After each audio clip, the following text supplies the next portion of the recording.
मां चयोमांसि तव्हां सुसाइटी छो सुसाइड कहिड़ी ख़ुशी में कंदा,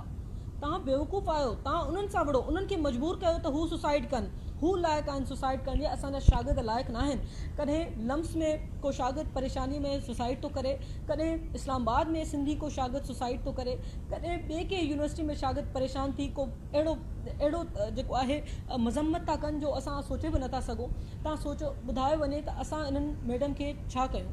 मतिलबु 2 महीना थी विया आहिनि शागिर्दनि खे, तव्हां हर रोज़ असांजूं नियाणियूं असांखे फ़ोन थियूं करे चवनि त असांजे वॉशरूम में खिड़कियूं न आहिनि, माण्हू उते असांखे ॾिसनि था, असां विझूं कीअं उते।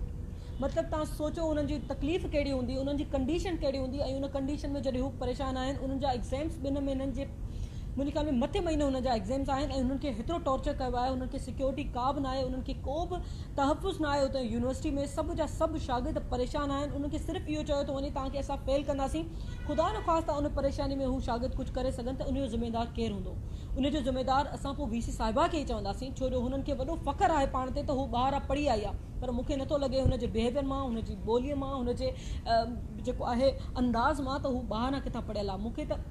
ख़ैर असां एॾा बदकलाक न आहियूं जो असां तव्हां लाइ एॾा ग़लति अल्फाज़ इस्तेमालु कयूं, पर पंहिंजे शागिर्दनि जी, पंहिंजे नियाणियुनि जी, पंहिंजे